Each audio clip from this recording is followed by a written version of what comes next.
There you see CBS 13 political analyst Gary Dietrich here to help us dig into all this budget talk a little bit more. Yeah, best dressed analyst on Skype by far. Gary, good to see you. So let's talk about the May revise around the corner and the state projected to be more than $50 billion in the red. What a difference a year makes, right? So what happens next? Are we talking huge cuts? Yeah, what a difference a few months makes, guys. We had a $24 billion surplus going into this fiscal year. And look at this, a $75 billion swing in the last few months. Now, next week is when crunch time starts. The May revise will signal really the end of the road for the budget process. By July 1, constitutionally, this state has to adopt a balanced budget. Unlike the federal government, it's got to be balanced. So there's going to be some, Governor Newsom sounded the alarm today and basically said this, guys, without federal assistance, there are going to be some very, very tough choices in this revised budget for next year and beyond.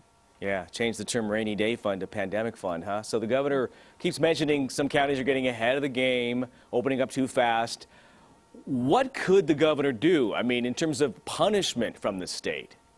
Well, that's an interesting question, Tony. I was talking with one of our staffers about this afternoon, because typically those higher up on the governmental food chain try to exert fiscal pressures on those below them. If you don't do this, then they're going to hold funding. That's really tough to do when county governments are already strapped. So it's going to be I think, a real dance to see how this gets played out. The governor continues to use the word cooperative collaboration, a collaborative spirit. And that really is what it's going to take somehow, by hook or by crook, because a lot of these local governments are already sounding their own alarms, as the governor has at the state level, that their budgets in the coming fiscal year are going to be really tough as well.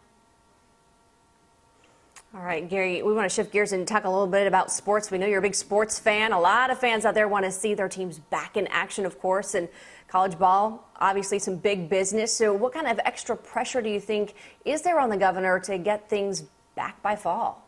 Adrian, I think this sports issue is going to be huge. I mean, you look at the number of sports teams in the state, and then the number of collegiate athletic teams for whom that budget, especially the football budget in the fall, is terribly important in supporting all of their athletic programs. Now, the governor said today in his COVID briefing, he does not expect there to be sports events with crowds in them until there's a vaccine. Now, we've heard that could be 12 to 18 months away. So I think the next big issue is going to be sports. What happens in the Golden State and beyond, especially if other states decide they will let their teams play and California says it won't? Then what do you do? So I think this is a huge issue right on the horizon. How happy are you that you got some spring training games in Arizona before all this, huh? Well, they're not going to be happening anytime soon, Tony. We know that for sure. All right. Gary, thanks. We'll see you soon. All right.